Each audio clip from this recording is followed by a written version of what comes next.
La pauvreté a 5 niveaux. La pauvreté est un esprit. La pauvreté est un état d'esprit. La pauvreté est une attitude. La pauvreté est une habitude. La pauvreté est un style de vie.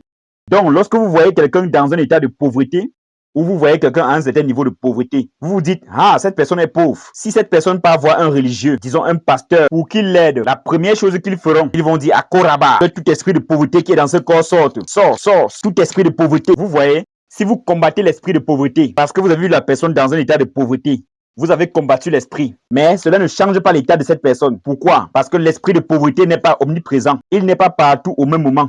Donc, l'esprit de pauvreté marche avec les mêmes lois et principes. Donc, ce que l'esprit de pauvreté fait, c'est qu'il installe un logiciel dans chaque individu et il programme le logiciel avec des connaissances, des attitudes, des habitudes et le style de vie que cette personne suivra. Et une fois que l'esprit de pauvreté a programmé cette personne, cet esprit de pauvreté part. Donc, ce qui maintient beaucoup de personnes pauvres, ce n'est pas l'esprit, c'est l'état d'esprit. Cet état d'esprit de pauvreté a été programmé avec les croyances de pauvres, avec l'état d'esprit des pauvres, les actions et les habitudes des pauvres et le style de vie des pauvres. Même si vous avez prié pour pouvoir combattre l'esprit de pauvreté dans cette personne sera toujours pauvre. Parce que ce qui crée cette pauvreté, c'est son état d'esprit. Et l'ignorance n'est pas un démon. Vous ne pouvez pas le chasser. Donc, ça n'a rien à voir avec le démon. C'est pourquoi vous allez voir que ceux qui nous ont colonisés, nous ont laissés pendant plus de 60 ans. Mais nous sommes toujours dans les problèmes. L'état d'esprit que ces colonisateurs ont instauré est encore en nous. Nos leaders vont toujours au Fonds monétaire international, par la Banque mondiale. Ils courent toujours après le blanc. Parce que même si on vous a dit que vous avez eu votre indépendance, c'était une indépendance dépendante.